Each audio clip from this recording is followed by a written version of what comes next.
Adultério, esse é o tema do programa de hoje, de Direito e Literatura. Estamos de volta para mais um bloco.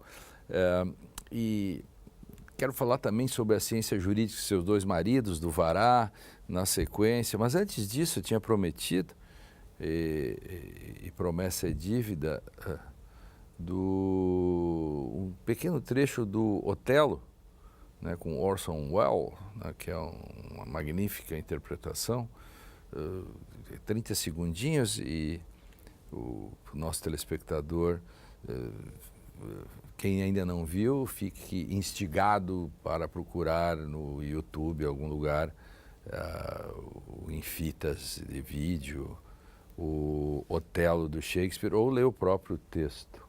Let him confess the truth. He hath confessed What, my lord? that he hath used thee. Unlawfully. Aye. You will not say so. No, his mouth is stopped. Honest Iago hath ta'en order for it. What, is he dead? Had all his hairs been lives, my great revenge had stomach for them all. What? Strumpet! Which thou for it to my face? Banish me, my lord, but kill me not. Oh, Strumpet! Kill me tomorrow, let me live tonight.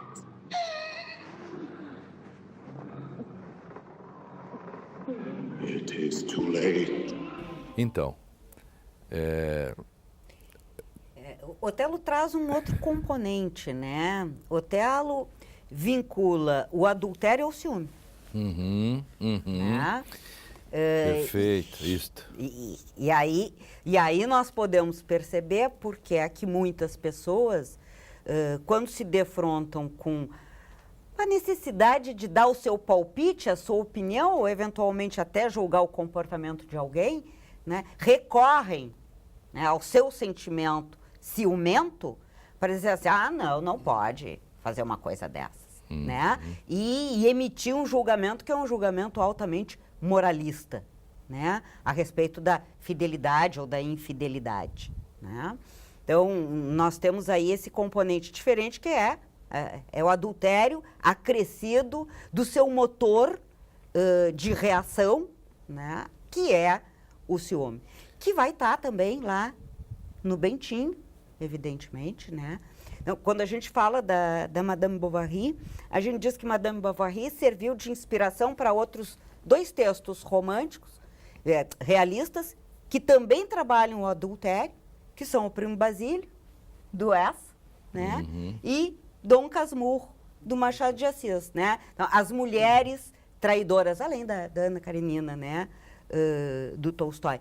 Mas esses textos são textos que dialogam, o português e o brasileiro, que dialogam com o texto de Flaubert.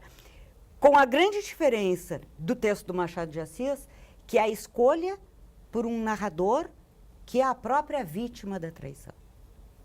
E o caso da cena que a gente viu, né? A gente dá por batido que as pessoas saibam toda a história, mas ele mata Desdémona. Sim, ele mata a esposa na suspeita, né? Na suspeita. Na suspeita de que ela tivesse cometido adultério e instigado, né, por Iago, né? Seu grande amigo, entre aspas, da onça, né? Amigo da onça, exatamente. E aí, Draito?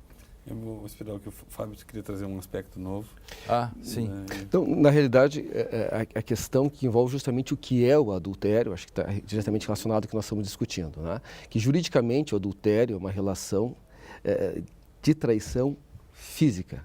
Não é? Portanto, o adultério é dormir com outra pessoa, manter relações sexuais com outra pessoa. Até durante o medievo havia graus, né, de adultério, havia o nu, encontrar a pessoa nua com outra pessoa nua, ou estar sozinho com a outra pessoa, mas é sempre algo físico, o que coloca uma relação de propriedade com o corpo, né? O adultério é uma coisa corporal. E é muito curioso porque o Fernando Pessoa tem um livro, que ao meu juízo é um dos mais espetaculares livros de Fernando Pessoa, pouco conhecido, chamado A Hora do Diabo, em que o diabo interpela uma mulher que está grávida, voltando para casa, para conversar com o filho que está em gestação. Né? E esse diabo conversa com ela, ele vai dizer que, na verdade, ele tem uma função no mundo, ele é aquele que se opõe, e ao se opor, ele viabiliza. Deus É o sol, ele é a lua, o domínio dele é o luar, é a noite. Os poetas são aqueles que são tocados pelo diabo. Isso. E que à noite, nos sonhos dela, os príncipes, os dominadores, os amantes eram sempre ele. Ele é que a visitava à noite. E quando ela chega em casa, depois, uma obra espetacular. Quando ela chega em casa, o marido pergunta para ela, mas essa hora, etc. Ela diz, não, enfim, me deixaram no início da rua, não quis acordá-lo, vieram de carro, mas me deixaram. Mas como não viu barulho? Não, que me deixaram. Ela mente, ela esconde, ela se sente uma traidora, né? Uma traição no sonho, né? O diabo está no sonho. Essa forma de adultério é algo curioso, porque parece que passa ao largo das coisas. Embora a tua obra traga isso de forma muito interessante, Claro, não é? É uma imaginação que o Machado de Assis vai pintar, vamos dizer assim, como diria em alemão, malen, o adultério. Exatamente. Ele não tem fundamento real, não aconteceu. Exatamente. Mas na imaginação dele acontece. E interessante, outro aspecto que eu queria chamar a atenção, mencionado pelo Machado de Assis nesse texto, ele nota que Adriana está infeliz com o marido. Né? E ela está infeliz com o marido porque ela não decidiu casar com ele. Ela foi obrigada a casar com ele por determinadas circunstâncias, foi um casamento arranjado. Então, aparece outro elemento aqui, que é a mulher passiva, ao longo da literatura ocidental ou da história ocidental, que não tem a opção de escolher o esposo e que não casa com um esposo por amor, que isso é um tema que às vezes não aparece na literatura. Esse casamento é por amor ou é por amor? Em muitos casos não é por amor, e aí quando surge o grande amor, ela transgride. Mas o contraste está em que ele também não casa por amor, né? Mas ele não casa por amor, mas ele pode ter outra vida. Ela não casa por amor, mas ela tem que se submeter. E vejam que a Bíblia diz, não cobiçarás a mulher do próximo. Veja que o filho adulterino, enfim, é chamado de bastardo. Então, há toda uma relação, né, da linhagem, da questão depois A Bíblia também diz, será submissa ao teu marido, né? Quer dizer, essa é a... Sim. E nesse texto do Machado de Assis aparece a mulher, a Adriana, como sendo a espécie de Eva, que tem uma relação próxima com o demônio.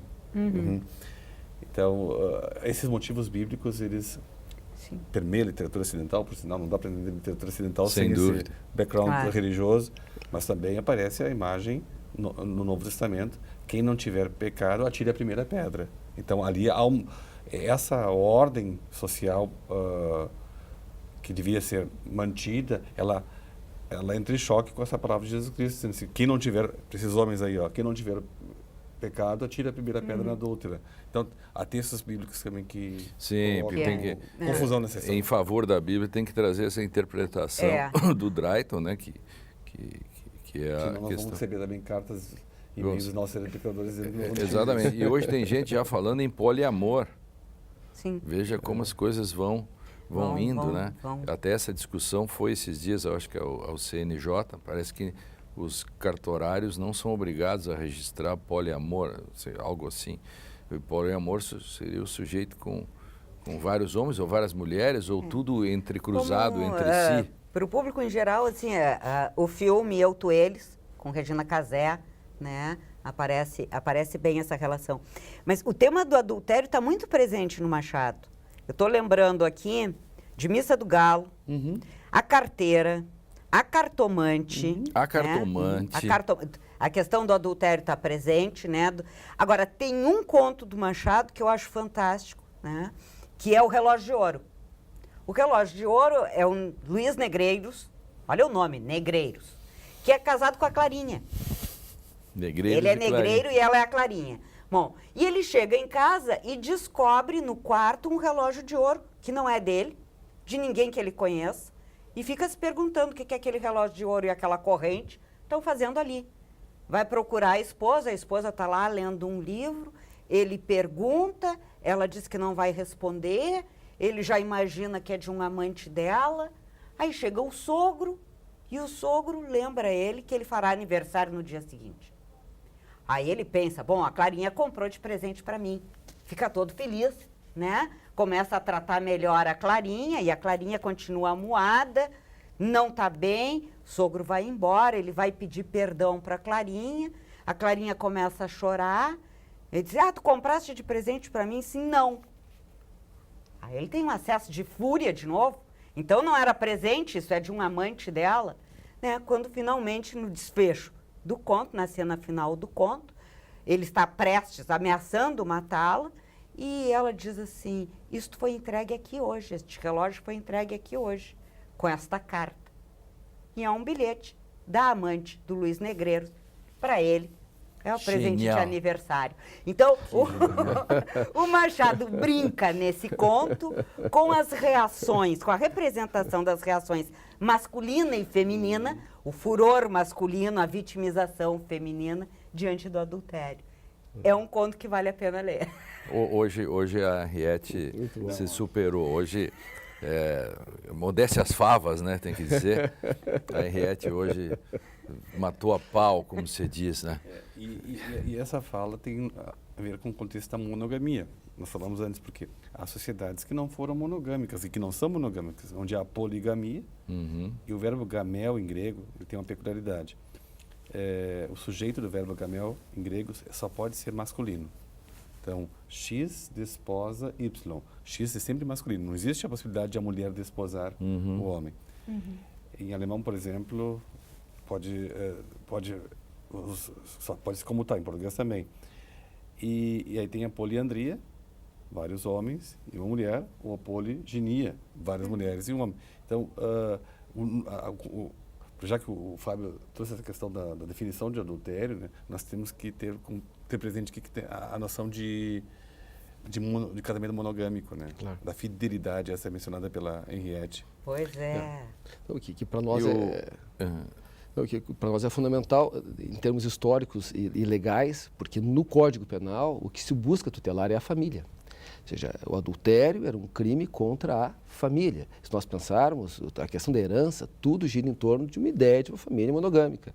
Né? Quando se permite uma mudança disso, a repercussão disso, em termos legais, é bastante grande. Então, a resistência é uma resistência cultural, uma resistência de costumes, etc., mas também uma resistência jurídica.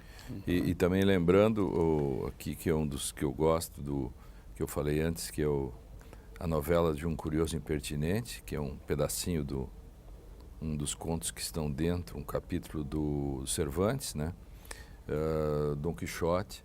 Também aí o Lotário e o Anselmo. O Anselmo é mais ou menos uma reprodução do Otelo. O Anselmo quer ter a certeza da fidelidade e convence o seu amigo Lotário. O Lotário não quer, enfim, o Lotário no final ele aceita e a traição aí é inexorável. Termina como uma tragédia porque o Cervantes, como um bom moderno, não poderia deixar de castigar um gesto meio pré-moderno de buscar uma essência de fidelidade, né? Assim como o Otelo também, para mim, é castigado por causa disso, de achar que no lenço uma fetichização, está a essência de uma certa fidelidade.